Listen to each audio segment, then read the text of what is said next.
Just going to walk over to the Overlander section, check out some of these setups. They're fantastic ex-military vehicles and all sorts of modifications they've done to trucks and vans, and let's have a nosy anyway.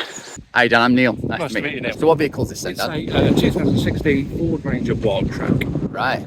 And what do you love about it the most? Or is it too much to say? There is. Basically, gives us the ability to sort of stop and set up continuously really quick. Yeah. We've built the interior out so we can obviously crank it on this side, put it on the outside.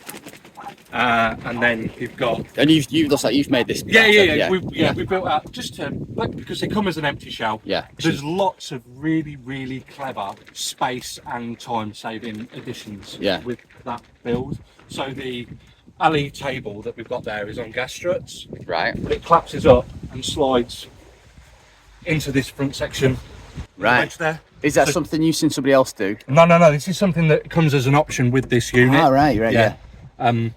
So yeah, you can literally just slide it in and out. Yeah. So that's just a wind deflector for our awning. I'm with you. Yeah. Reduces the drag a little bit. And what kind of size awning is this? Is it like a 180 degree? It's a 270. 270 degree awning.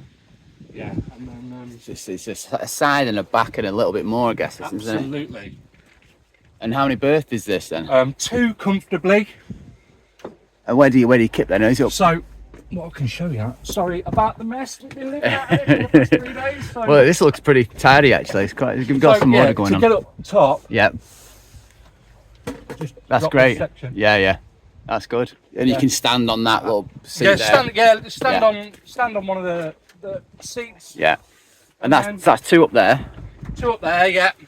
I mean, the beds, with it being a 5-foot bed, it's just not big enough to maybe one of the kids when they were smaller, but not anymore. Yeah, I know what you mean. Or an animal perhaps, isn't it? Yeah, absolutely. Yeah. That's great as well. Yeah. Every space needs to be doing something, doesn't it? Absolutely. There's but yeah. That's great, mate. Really good. Water, power unit. So where's your sink then? So our sink is actually that's your gas connected to the back there. Yeah, it's covered in stuff. So our sink is... Oh, it's just tucked away. It's just tucked away. So when we want to use it, yeah, we're running off bottle this weekend because it just doesn't warrant filling up the massive tank. Sure. Yeah. This is a great height for your brewing up station, though, isn't it? Exactly. Really good. And you could get someone it back a beer if you wanted to, I dare say. Yeah, absolutely. So we keep our fridge in there. Right.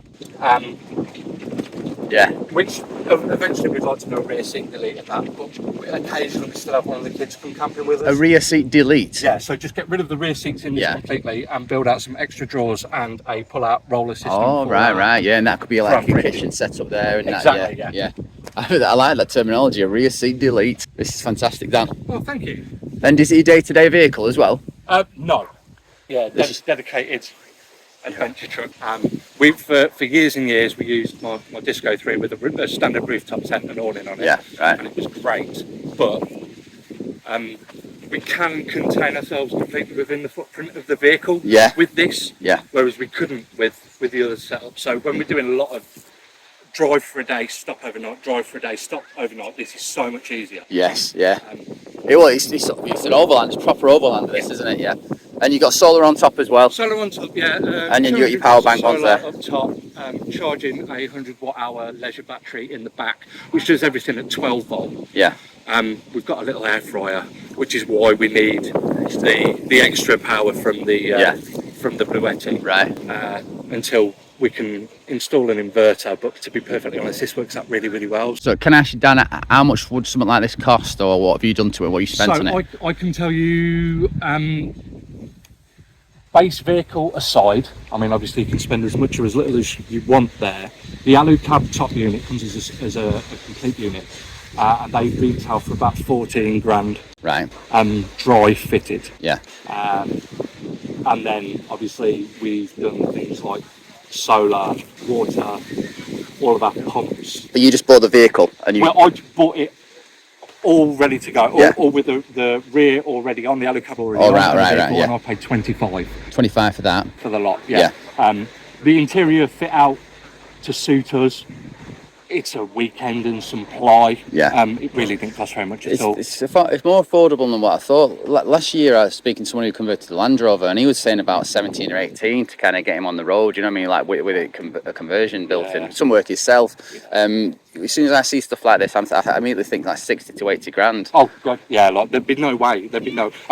Don't get me wrong. We sunk pretty much our life savings into it. Yeah. It really was worth making the investment. Yeah, yeah. Was. But this is 24 grand to you. Yeah. 24. That's fantastic, and you enjoy it as well. Love it. Yeah, Absolutely. So money well spent then, isn't it? Absolutely. Great, Dan. That's fantastic. I love that when someone just really enjoys something that they own. It's what it's all about, isn't it? You know. Good for you, mate.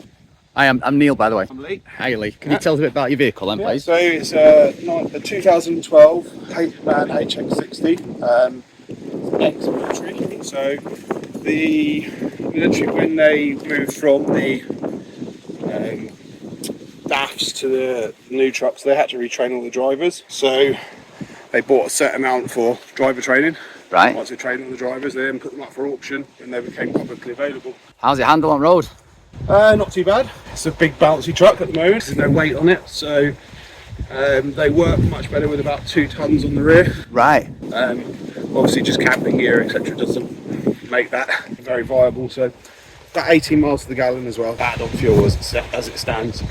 It looks so cool. So it is going to be a full overland vehicle eventually. Got a frame and box built. Yeah. So I took it off for this weekend to come here because it's not usable yet. So. Right, I'm with you. Right. Is that something that's completely bespoke, or can you buy something? Well, I've made it myself, but there are companies that do make them as well. Right.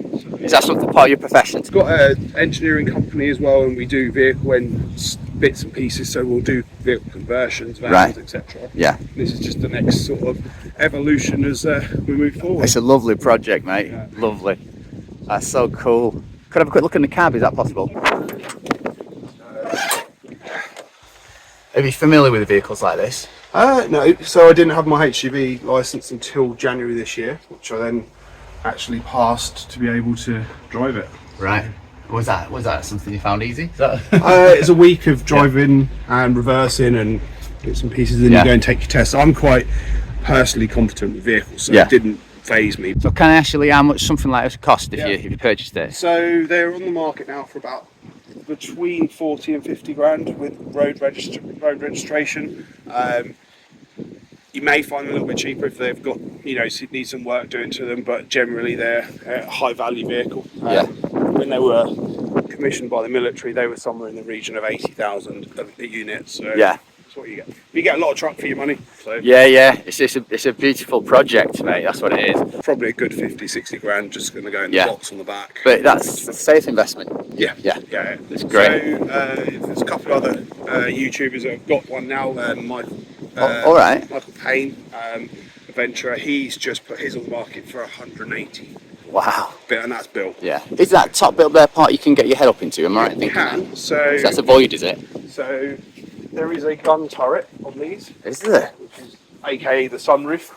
So that oak pops up and swings back, and then obviously that middle seat Yeah. flips over, and you can stand on that seat. Right. And there is a machine gun mount on the roof. A gun turret, mate. Yeah. And then you've got the air conditioning unit, which is the bit behind it. Did it come with that? Yes.